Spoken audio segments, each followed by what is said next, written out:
Welcome back, everybody. I'm your host, Alex Vargas. We've got a great show for you guys today. We, as in me, the coach, trainer, guru, sales methodologist, everything that you could think of. I just told ChatGPT because it was giving me these negotiation skills, and I'm like, dude, I am the big fucking fish here when it comes to negotiation, and I need you to do better. And I was like, just let's just go right to let's give me a more advanced. I told Chat that I process at the quantum level. So for me, my the way my sales brain works, it's a shit ton faster than yours, and that's why in the NFL we call it separation degrees of separation, and I just it's negotiation is what separates you from your coworker and your coworker's salary increase and your coworker's pay. Negotiation is everything. So we're going to get into the art of negotiation today. I'm going to give you guys a few helpful tips on how to negotiate better in business, how to negotiate better in life, friends, family. Negotiation sometimes doesn't work on friends and family the way it will work on business, because in business you are dealing with strangers. At home, that's a different ground. But let's not digress here. Negotiation is a battle. Negotiation is a war. It is a war that you are losing. If you're watching this, if you're somebody who's made it this far and you need the tips, you're losing, and it's because you're not listening. The art of negotiation has everything to do with listening. I want you guys to stop for a minute before we go too far into this. Whatever sales that you're in, whatever sales you want to be doing, I want you to imagine that you are in a train station. There are a billion people, thousands and thousands of people in this train station. It's a big, big, beautiful, beautiful. It's a big train station. You're all in the train station together. Everyone's in top hats. My train station's like the 1950s. Plus, it's like cyber, cyber techno punk kind of vibes, and there's a lot going on, because it's modern. And that's kind of how the market is. If you work in a global market now, a national market, a local market, you're at the shopping supermarket. Again, stick to train stations with me. You're in that train station. It's crowded. You're anxious. You're nervous. But use this. Everyone is strangers in this train station, and you need to use this to your advantage. You don't know these people, and the best part is they don't know you, and they don't know what you're thinking, and they've never met you. So we're going to use all of these to our advantages today. If you're going to accomplish anything in life, the world of sales will give you so many different tools. It really has helped because, again, we talked a lot about soft skills last time we did this free tip, but the biggest thing you need to know from day one is that you may never see these people again. They're strangers, and the best part is with this train station is it'll take you anywhere. It'll go to Japan. It'll go to New York. It'll go to the local businesses in your area. It can go anywhere you want, but just remember that you are paying for this ticket. This is your life. This is your. You can sell wherever the fuck you want. These trains go everywhere. Just imagine there's millions of stops that you could go in this dreamland, in this sales world. Okay, so you're in the train station. You're walking along. Is that like ASMR? You're walking along the train station, and you go, okay, we're gonna go here. We're gonna go make a deal, or get a salary raise, or whatever it is that appeals to you. You're surrounded. You've got a ton of strangers. You've got a lot of people in there with you. You don't know you don't know them. They don't know you, and that's pretty well established. You get off. You go into your destination. That's the part where I think a lot of people get nervous. You think that you are so important that everybody is riding your train with you, and that they're all going to the same thing. That's not true. Frankly, what you sell is unique. It is different. there is a value to what you're walking in there with, because what you're walking in there with is not your product, it's not your service, it's not your SaaS model, it's not your your lawyer's divorce paper deal. What you're walking in with is you. It's your personality, it's your persona. The first thing that anybody sees is going to be that voice, that energy on the phone. So carry that with you from the start. As soon as you pick up that phone, they don't give a fuck who you are. You're so insignificant. You're one in a billion, billions of people who do sales or live in the world and function. So where can we relate right off the bat? That's what I look for. You wouldn't walk off a train station in the same city or some random city and just be like, oh, I'm just going to go there and look down at my feet. You're going to look around. So take that time to know the customer, know where you're going, know your arena, know the destination that you've landed, know how you got there, know where it is, know the people that might be there. Paint a picture in your head. This is where listening comes in. Listening starts before the person talks. Listening is you're observing, you're feeling the surroundings. So you get in there, your appointment gets called, whatever, you ring, you get through. Right off the bat, it's your energy. It's your energy right there. Boom. Are you nervous? Are you shaky? Do you look like prey? Did you go into this call or this deal already thinking the worst outcomes? Because when you're alone in New York City or Washington D.C. and you're walking those streets, it's even Atlantic City for the bachelor party last weekend, you can feel a tension in the air, and that tension is caused by your instincts. That is your fight or flight anxiety is what they call it. Flaring up, especially when you're around new people, because you don't know them. You don't know if they're out to harm you, if they're out to hurt you. And that's not real. This is America. This is there's definitely a lot of bad places where that's true. You go into downtown, some parts near me. They're not in my area specifically, but like close by inner cities, you can find some scary spots. So don't be afraid that you're not going to run into that in sales. You are going to run into some scary situations where you won't be able to get out of it. They're already pissed off. They're fucking crazy. And it was like, don't let that affect you. Just get back on your train, go find another station, go sell to a market that might be a better area. That's where looking at the map comes in sales. Like, where are you demographically? Like, where are you selling? Are you in a rich area? Are you in a poor area? Like, where are you on the map? Like, from what you're selling, and who you're selling to. It's like, if you're selling a really high ticket product, a high value product, and you're in, downtown Baltimore, and it's like one of the worst, New Haven, or one of the worst areas in there. You're going to be, what are you expecting to walk away with other than a fucking, black eye? So a lot of the times in the beginning, when you're first starting off in sales, you run into these bad deals right away, and you think everything is a bad deal because, frankly, you've done no research. You don't know where you are. You're just happy-go-lucky. You're getting in. You have your briefcase. You're taking your deal to every train station. And, who will listen to you. But yeah, in the beginning, I think you definitely get yelled at a lot more in these negotiations. So you start, whatever the conversation may be. Hi, I'm Bob. I'm here to sell you this product. Would you be interested? Hi, I'm Bob. I'm here to sell you this product. I mean, I know that's not how you guys start off your conversations. If you're doing that thing, hi, may I please have a moment of your time? You don't ask anybody in real life if you can talk to them. So why the fuck are you doing it on the phone? I'm not like, hi, sir, may I have a conversation with you? Like, no, nobody wants that. What you've got to do is just say, hey, nice jacket. Like that, read the room. And if you're on the phone, obviously you can't compliment the fucker's jacket. But what you can do is, to meet some common ground. Like, hey, how's your day going? Good. Okay. Hey, I'm calling for Bob. Is he in today? All right, cool. She doesn't give a fuck who I am, even if I'm like, hi, this is Jamantha, and I'm calling from Liberty Mutual Insurance. And like, who gives a fuck who you are? Who you are is not important, laddie. What you are is important, and how you care about the other person.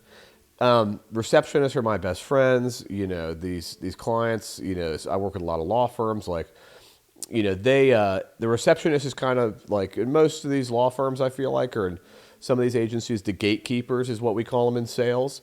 You have to get into the shoes of the gatekeeper. Who is the gatekeeper? How much does the gatekeeper get paid? Think about it. How much do they get paid? $10 an hour, $16 an hour, $16.50, $22 an hour, 23. Like, okay, their compensation. Everyone's like, what does that mean? Why are you asking for compensation? I'm just, I think it's fair to understand like where this position is in terms of a company. If you're talking to a receptionist, where are they? Who are like that? Maybe they just got hired. Maybe they've been working there 20 years. Either way, the HR manager knows them. The CEO knows them. Everybody at that company knows who they are. So right off the bat, they're well known. They might be liked, disliked, doesn't matter. So, but either way, they matter in this process because, if you give this receptionist too much information, you're going to sketch her out. Like if you start doing like, hi, my name is Bobby. I'm a salesman. I'm here to sell you this product on fish oil. Like, again, she's kind of nervous because she's like, oh fuck, if I connect you to my boss, like, and my boss gets mad, like he's not going to get mad at the cold caller. He's going to get mad at the receptionist. He's going to get mad at me. And I make $20 an hour. Like I just got this job. Like, no, I'm not transferring you to my boss. They're like, yes, I did the right thing. And I'm not, so that's well within their job. So you got to go into that call smooth, baby, smooth. It's got to be, hey, Sam, how are you? Hey, good. I've had a great day. Okay, cool. I was calling for Bob. Okay, yep, transfer you right now. But if that's my biggest technique is just saying the first name, not telling them who I am. I imagine I'm a kid and I'm calling my mom at work or like my dad at work or like somebody at work. Imagine like them. What's the harm in doing that? You're not lying. You're just saying, hey, can I talk to Bob? And that's it. They don't need to know where you're coming from, who you are, and that's the benefit that you have of being a stranger. They don't fucking know you from Adam. So they're like, then it gets flipped to where it's like, okay, well, this sounds like it's Bob's brother. I better transfer him to Bob. Bob gets on the phone. Hey, hello. It's hey Bob. It's the same fucking thing again. Hey Bob, how are you? It's Alex. Alex who? I usually, sometimes we get that reaction, sometimes we don't. And it's the same thing. It's like, oh, it's Alex Vargas. I'm not answering any more information than is needed. Like, it's the same thing with talking to the cops, man. Never talk to the cops. Everyone's like, what the fuck? This is one of those weird tangents you do.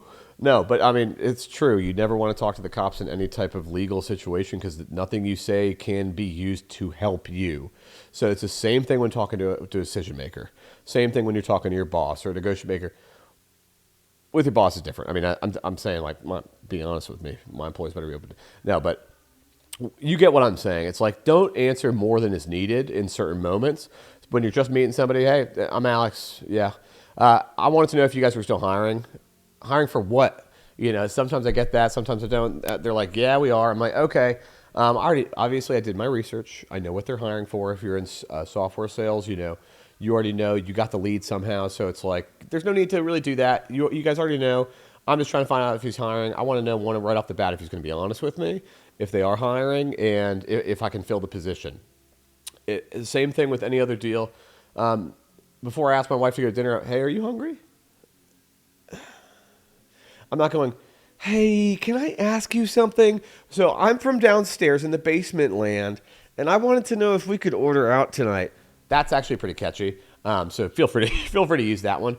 But yeah, I mean, with anything, and naturally, when you're dealing with your family or friends, you don't do this verbose constitutional preamble. You just go right into it. So it's the same thing in art of the deal, same thing in negotiation. Efficiency. Everybody wants to get on with their day. I love, and this is my thing that everybody needs to remember this from day one. So repeat after me. I love a rude, busy client. I don't love a rude client, but I love a busy client. I love a busy client because if my client is too busy to talk to me, they have money, they're moving money, they're constantly doing something. if my client has a baby crying in the background and they're walking out 3 times a day, I'm like, okay, maybe this company is too small if they're at home and they have time to take my call, but they're really getting off the phone to go tend to their baby. It's just not the same. So if I hear that they're busy, like they're working busy, I caught them in the middle of something, I'm like, fucking, I love that shit. If I hear you're busy on the phone, I'm like, fuck yeah. I'm like, that's my dude. I'm like, want to give him knucks, so anybody that's busy on the phone is a good thing. So don't get discouraged if they don't know you and they're mad at you. Like I don't want you to fucking talk to me in the middle of my workday either. So like I get kind of irritated. I'm like, hello, yes, what do you need? Let's get on to the next point. So that's pretty much for getting through the intro. You've made yourself aware of where you're going. That's the biggest part because you're alone in this world, motherfucker. Like you came in alone. You're gonna die alone. Like you better keep that blicky on you. Keep that fang on you. You don't know, when your next sales confrontation is gonna be. So I studied the room. I knew what station I was in. I knew what part of town I was in. I knew I was fucking with people who had money. I knew they were busy. I knew their first names. I knew enough about them. I know all their first and last names. I have their emails. I have their phone numbers. I have everything. But I don't want to sound like a creep. Be like, I got your phone number off Lucia. So we start off everything kind of light. And, I try not to get too much. On a negotiation call when I'm trying to get someone to negotiate with somebody, I need to know if I need to listen. I need to listen to see if they're even open to buying my product, if they're even open to buying my service. Because if I'm like trying to sell a weight loss pill to a skinny person, like that ain't gonna fucking work. Like they're like, I'm skinny. Like why would I need that? So a lot of the time it's your fault. Sorry, and that's why you're losing. Negotiation, you gotta take accountability. We lost if you're in a hostage negotiation, that hostage, bam, gets killed. That's fucking your fault, motherfucker. I don't care what therapist tells you it's not. No, it's not. But there was probably something in your control that you could have done. No, I'm sorry. That's bad for all the nice hostage witness people. Like, nothing wrong with that. Sorry, I gotta fix. Whew. Can we take a break? Is that allowed? Can I take a break? I'm taking a little break.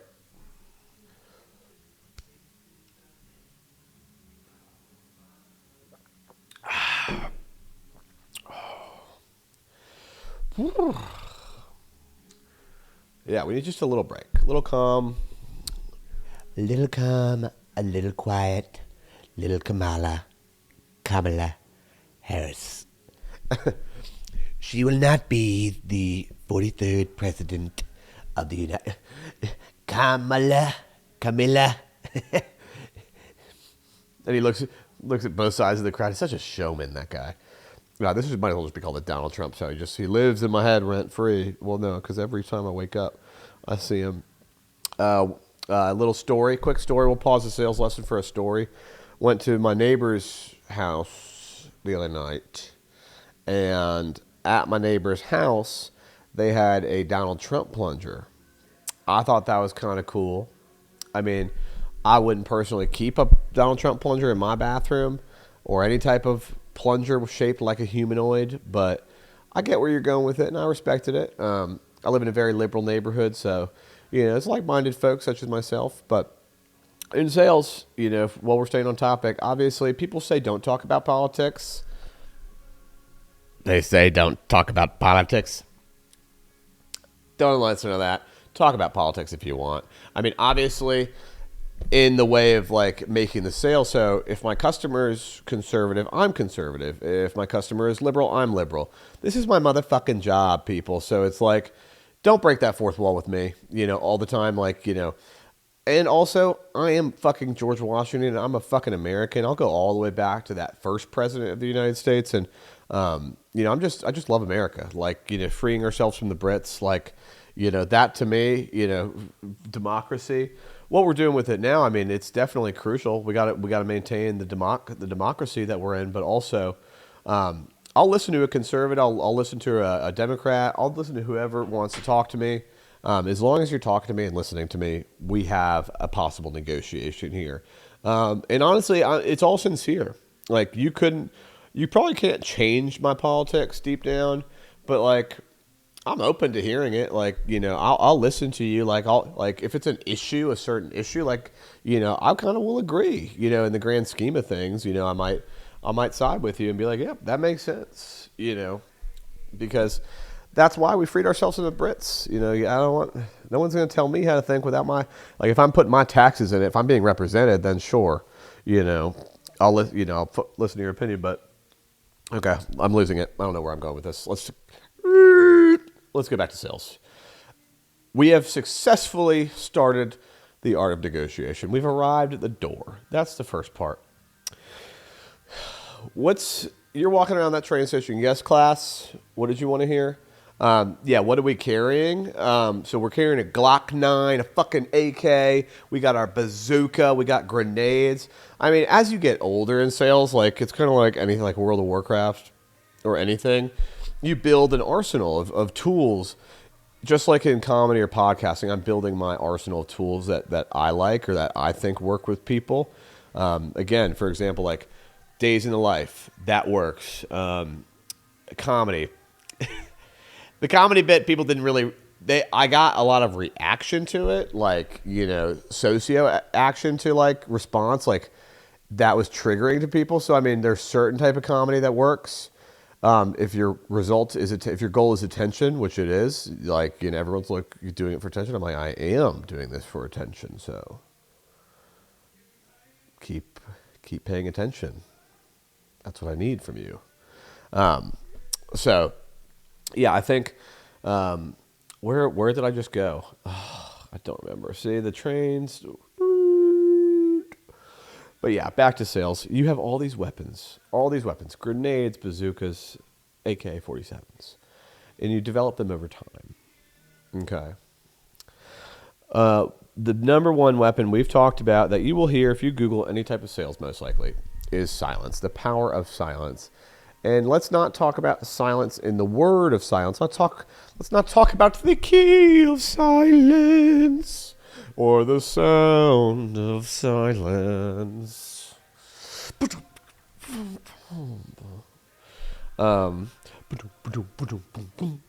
Yeah, silence.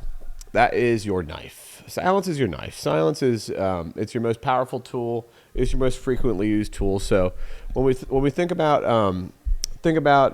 you know, weapons and tools, silence is your machete. It is your side blade. It is what you keep on you. You want to call it a Glock 9? You want to call it a blicky? Yeah, silence is your main blicky. That's your blick. That's your gun. For those of you who don't know what a blicky is, it's a gun. Straight term for gun. So yeah, you got your blicky. You got your knife on your side. Probably let's just keep it to knife. Yeah, your silence is really your knife because I'm cutting through the forest with it. I'm cutting my enemies with it. You're doing whatever with it. You're cutting the deal with silence. So, you know, the power of silence. Whoever speaks first loses. That's what you got to know first. You give your power away the more you speak. So I always know when I'm having a bad sales call when I'm speaking too much because I'm nervous. And that's what we do. I talk too much when I'm nervous. Nobody shuts up and listens when they're nervous if they're selling something. And I wish they would because that's typically what it does. So shut the fuck up and listen. You're not just doing silence. You are listening. You're engaging. You're processing. So if you're the type of person like me who's got, you know, a little bit of the ADHD or tendencies, I have to kind of stop what I'm doing and I'll lean back in my chair. I'll try to listen to what they're saying to me. And then I hit them back with some silence as needed.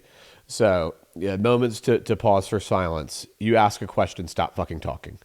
That's what I mean by silence. That's it. Simple as that. Write that down. When you ask a question, stop. Stop. Hey, how are you? Are you guys hiring? Who is this? You know, wait for the answer. Don't go, hey, are you guys hiring? My name is Alex. I'm with this company called, and just give them some silence. Let it process. You're asking for a raise with your boss. Hey boss, it's me. It's Dominic or whatever your name is. I'd like to get a raise to 185K. Is that possible? Again, for God's sakes, man, if you're negotiating raises, if you people are out there negotiating raises, and you don't work in like a commission environment where it's like you give yourself a raise in commission, if you're in corporate sales or something where it's like, there's a ladder to be climbed. Agency, it's more just commission and then management in terms of promotion. And that might be something that's wrong with it. That's why people don't feel like they're moving in sales sometimes if they can't go to sales manager, because what my boy Dion said, not all dogs are leaders and not all leaders are dogs. That is true. You'll know that person in sales who's a fucking dog. They couldn't be a fucking leader because they can only help themselves. That's kind of like with, not all leaders are dogs. Not all dogs are leaders. And we're saying dog, D-A-W-G, dog. So that statement, Coach Deion Sanders, shout out Prime. Basically what he means by that is the star players are dogs. They're animals. They're fucking beasts. They're warriors. They're killers. They're the pit bull. They're the meanest, baddest motherfucker on that corner.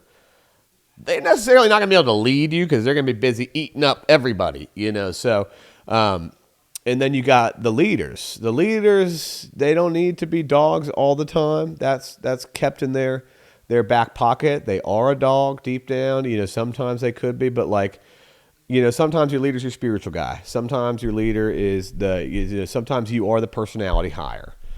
So that doesn't mean that you ain't good. It just means that you're not a dog. You're not a dog, and that's okay. But sometimes you get both. It just says not all the time. Not all the time.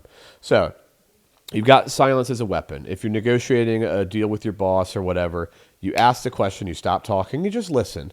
Look, if you can do these conversations, my God, man, do it in person. I hate Skype. I hate Zoom. I hate Teams. I never worked remote, never will, never have. We were 2 weeks after the pandemic staffing healthcare with little flyers in our hands saying we're essential workers 5 days a week, 9 to 5, never gave it up. Again, took the precautions, separated during COVID. That whole thing was terrible. I remember that, and having to get vaccines, one of which might be, really affected my mother's heart. It was tough, and I remember those times. God, I'm having a flashback, but don't let me get too far ahead of you with this. But if you can have a meeting with your boss in person, if you can have a meeting with your client in person. Or over the phone if you can't meet them in person, cool. If you can't, Skype them, whatever. I mean, most of my deals are closed over the phone. So mind you, I'm not closing a deal in person necessarily. Like I might meet a client in person and that deal will go really well. But typically my business is handled over the phone. So if you're doing negotiations, try to do it in person, face to face, put your guards down. Maybe just have a little small talk before. Genuinely, this is care about the other person, not just yourself and what you want to get out of the deal, because that will become obvious as soon as the question is raised. It's better that we all just go in there and eye level. What do you need? What do you want? This is if you could have a clear picture again of where you are going, where you're going, how we can get there, and know those two things: where we're going, how you're going to get there, what salary do you need, when do you need to buy, how you're going to get who, what, when, where, why. Those are kind of what I use in sales training a lot. Is everybody went to school, I hope, elementary or whatever. You learn the who, what, when, where, whys. Who is your customer? Where is he? Why are they looking? Why are they needing this? Why would they want you? When do they need it by? Is there urgency to close a deal? Are you talking to a 10 billion person company? Are you working for GDIT or a large ass company, which might as well just be the fucking government at that point? You're just a fucking number to one of them, in the army. It's a large business, but know who it is. Know why it is. Why would they be motivated to promote you in the first place? What did you do? Why do you want this promotion? Why is it important to you? Can you get all this out in one sentence? Can you get it out in 2 sentences? When we were we did premarital counseling, me and my wife, before getting married, we saw an actual family therapist, like a licensed one. And it was great. I highly recommend therapy of all kinds to people. But that one, she said that people stop listening after 3 sentences. After 3 sentences, if you can't get your thoughts out, they're already thinking about their response come 3. So if you can do it on 1 to 3 in sales, that's great. hey, this is who I am at this company. This is why I want this promotion, and this is I think how it would work for me. I could take if you could give me this, I'd be happy, and then leave it there.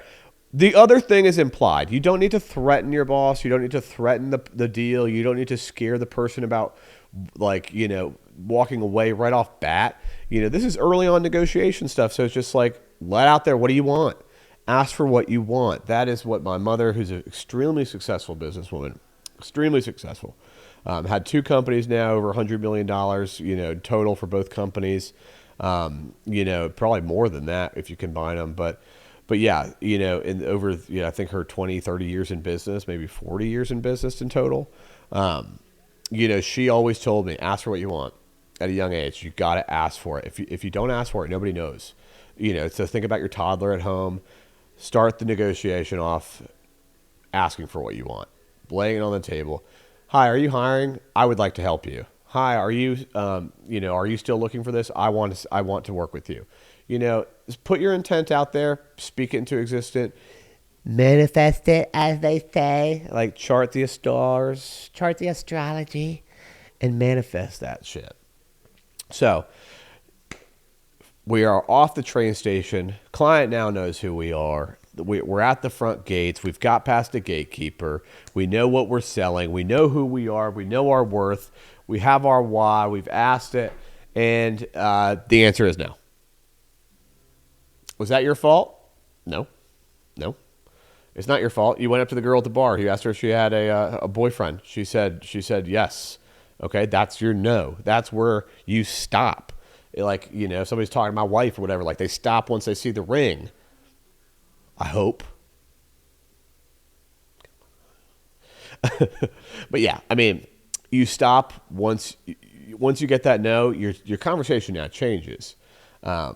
Okay, no worries. Like, maybe we find out, like, why aren't they? Do you know why? Did they tell you why? Here's the next thing that coincides with asking for what you want. You're never going to be able to know what you didn't ask. So make sure to ask everything you want to know. And this is just one call. Listen to how much focus is involved in this call. Like, this is ridiculous. This is probably how some of my buddies, like, who are super smart. Again, I know it sounded like I was bashing my buddies on the last one, Ron and Josh. Shout out Ron and Josh. But I wasn't. It was a compliment in a way, because it's like they do 7 to 9 calls on average, probably. So for them, doing those calls, they have to be so focused. It has to be such a good call. If you could learn how to do this sometimes throughout the day, wow. God, I look like the fucking dude from, I don't know what his name was. But anyway. Is he fucking air dicking on screen? Sorry, cut that. Production, can we cut that? Thanks. Sorry, guys. I've just been under this light for half an hour now. I think I'm getting a sunburn from this lighting in here. Hey guys, which way is the beach? Sorry, I was flexing on the gram. But yeah, so you're in that negotiation. Let's pick back up. I've taken a break. We're there. We've got our, we've talked about the weapons that you need. Silence is your knife, your Glock, your blicky. And you also have to, knowing is half the battle, knowing where you're at, your who, what, when, where, why. Okay. You get the answer no. You respond to the answer no. You gather intel. At that point, once you get the no, you're now an intelligence officer of the motherfucking CIA. Now I'm like, no worries. I've got you fucking laser pointed. You're on my book for the rest of my life. Now, just until I'm done with sales, at least. And I'm being dead serious. If you're a good prospect, I will follow up with you every month. I will hunt you down every month for the rest of your life. And that's what you don't know about us good salespeople, is we are just professional stalkers deep down. I mean, like, we have to stay on top of our targets. We're lions in the fucking desert, until we can, we don't eat. We don't eat until eventually they buy. And eventually that gazelle slows down. They slow down, and we just right there, we just right there. Or like a fish in the water, would like that shark be like swimming up, They see that there's been blood for a while, and now they're finally down. So following up is key. So going into the art of negotiation, you have to know when to walk away. Whether it's your boss, your friend, your lover, anything. Like if you're getting a bad deal, know when to walk away. Get into it already knowing what you're willing to lose. This is a phone call. Is this an in-person meeting? Let's go worst case scenario. What's the worst thing that could happen, and how likely is that thing to happen? And if that thing's happened, is that going to destroy you? Is that going to break your life? Is it lethal? What is the actual crime and punishment for the atrocities that you're about to commit by getting this no, by getting this rejection, by putting all your weight behind this punch and then getting blown back by fucking Sauron? How bad is it? Not that bad. You're just back in your desk, or you're back in the same place you were, and that's going to make you motherfucking go harder the next time. You go back again. You get, if you let those things fucking derail you, if you let the negotiation work you by knowing that on that call that you could get your life worked over, you have failed. So yeah, I hope this lesson helped you guys. I just, short lesson on negotiation. Keep building those tools. I'd love to hear what your tools are in negotiation. What your business is that you do. If you like the business podcast side of things, we're staying right motherfucking here at Visitor Parking. I think we stay under one banner of United States of Americans. I am a fucking American, baby, and that's what we need to get back to. So I'm spreading that shit around town. Stop the diversity. We are fucking Americans. We need to come together and heal this fucking country and fucking stop fighting with each other. And we need to build this country. So get out there and fucking sell. Hiring freeze right now, by the way, guys, it's a lie. They're all they're saying is layoffs. That doesn't mean they're not hiring. So that's where you're letting your negative psyche in too much. They didn't say that people aren't hiring anymore. They just said they're laying off. That's the big news. We have had a record March in terms of hiring, and so this for us is just more telling that you make your own fucking, the world bends to you. It bends to you. You shape your reality. Okay, wax on, motherfucker.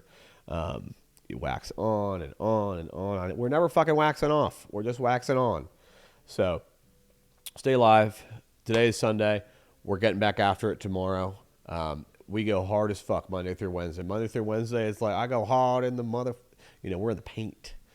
Hate basketball, but NBA is pretty cool. But yeah, we're in the paint tomorrow. Use some of these tools tomorrow. Knowing who, I didn't even talk about half of the battle. 80% of the battle, 90% of the battle is your preparation.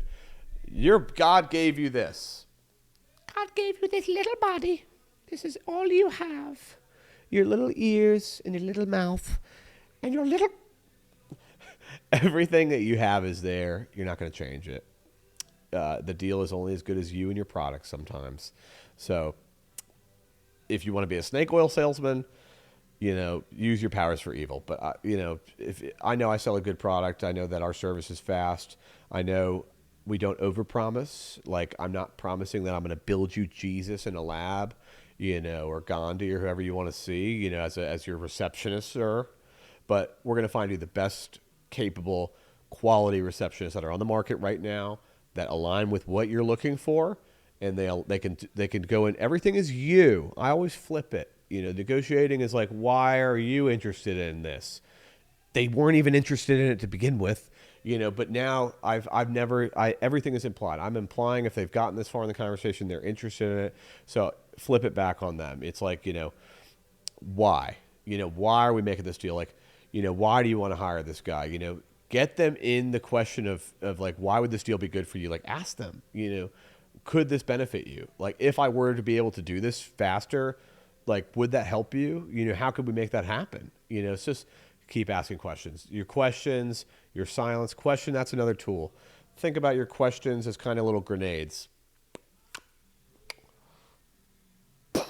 You got your questions. Question game. Try to get 5 questions. 1, 2, 3, 4, 5. How are you? are you hiring? What's your mother's maiden name? No, it's how are you? When are you going to be hiring again? What's the best time?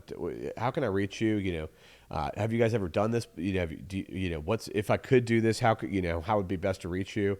If I could work with you, what's the best way we could work together? So try to get 5 questions out. What are you doing this weekend? Did you catch the game last night? Those kind of questions. Don't throw those away. You can only ask so many of them. Until you're just wasting your own time. But that's another thing I did a lot. I have such a gift of gab, like as you can tell by this podcast, I go like all day long.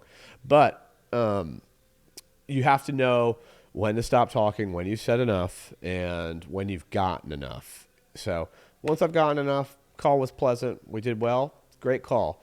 Second part of this is it's your psyche as well. So stay positive out there. If you get that deal, didn't make it happen, go get them on the next one. Don't sit there and cry about the last deal because you're in that billion-person train station, remember. It's your money. It's your life. Get back on that fucking train. Go into a part of the town that you like and find your niche, and you'll be fine. Happy fucking Sunday, guys. God bless America, and God bless our troops. Good night.